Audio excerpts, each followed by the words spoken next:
विक्रम सिंह जी, आपको Indian state पर भरोसा नहीं, आपको कॉन्स्टिट्यूशन पर भरोसा नहीं, आपको पुलिस पर भरोसा नहीं, आप फर्जी आंकड़े पेश कर रहे हैं, आपको हिंदू समाज सड़ा हुआ लगता है, आपको इस देश के किसी भी संस्थान पर भरोसा नहीं, आपको सुप्रीम कोर्ट पर भी भरोसा नहीं, तो किन किन धाराओं में मुकदमा बनता है और क्या तुरंत गिरफ्तारी नहीं बनती शर्जील उस्मानी की?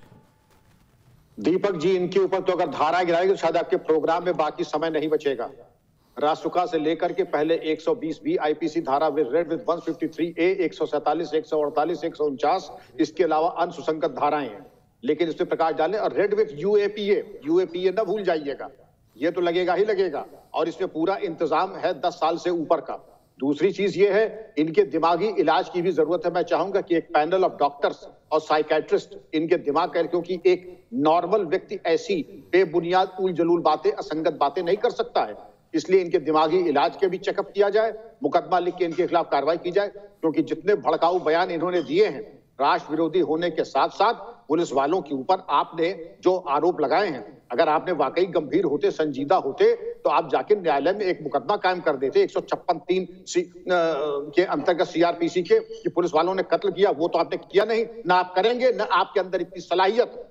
मैं अलीगढ़ मुस्लिम यूनिवर्सिटी के बारे में कहूंगा कि देश में ही नहीं, दुनिया में उसका एक मुकाम है, और अल्गेरियन सारी दुनिया में एकेडमिक एक्सीलेंस के लिए जाने जाते हैं। ये चीज दीगर है, लेकिन एएमयू में भी कुछ ऐसे तत्व, जैसे हर यूनिवर्सिटी में आते हैं, वहां भी कुछ ऐसे तत्व पहुंचते हैं जो कि उसके पवित्र नाम को, पाकीज़ नाम को बदनाम करने की कोशिश कर रहे हैं, लेकिन ये होने वाला नहीं है।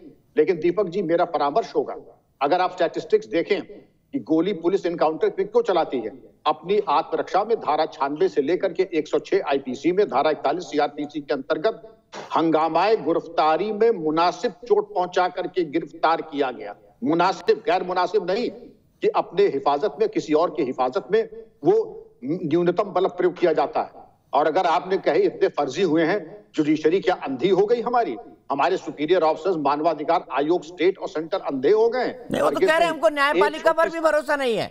वो कह रहे हैं डॉक्टर साहब, विक्रम सिंह जी, उनको न्यायपालिका पर भी भरोसा नहीं है, इंडियन स्टेट पर भी नहीं है। इनका स्थान जेल की सलाख के पीछे, कुछ दिन वहां उनकी जरूरत है, आराम और सुकून की जरूरत है, जेल में रहें, अंतर मंथन करें, शायद दिमाग दुरुस्त हो जाए।